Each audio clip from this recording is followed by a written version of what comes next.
ha sọpọtụrụ m ive gọvanọ sọm ka nna sọpọtụrụ ive nsọpọtụrụ na ive gọvanọ kwuru bụ na o tego aka m bidoro wee gwaba ndị be anyị na ọgwụ abụrụ omenala onye ọbụla na-agwọ ọgwụ ego bụ chi gị ka ya na-amụ aka ibe na chi gị bụ list ya ọ sị na olu ụtụtụ ilie rice olu ehihie ilie beans olu mgbede abalị ịlacha ube ka esizi mba si kpokọta ube ma rice ya ọnụ ka ilie ebe ncha na ụtụtụ a ibe a ga-eme echi nya mebe tata o nwere onye ọbụla ya agbachie ka nya gbọwa ọgwụ ka chi ekweta ịghọtago ande ọgwụ agbọ na-etinye ụmụnne anyị ụmụaka anyị awa youth now ọgwụ ọbụ a na-agbọ na-etinye anyị na bondage ga-abụ in the nearest future na ibe ga-ayị ala ga-akali so many family ga dị useless because of ọgwụ agbọ in the nearest future onye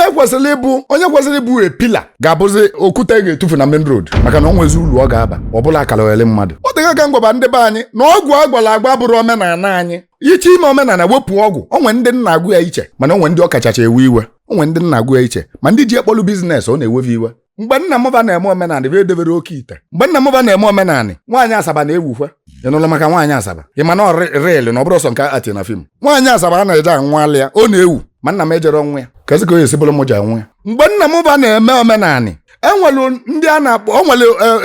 ọgwụ a na-akpọ oruru emechara tata ọ bụzi ya na ọnya bụ secret society ndị ji mmadụ atụ ụtụ mgbe nna mụba na-eme omenala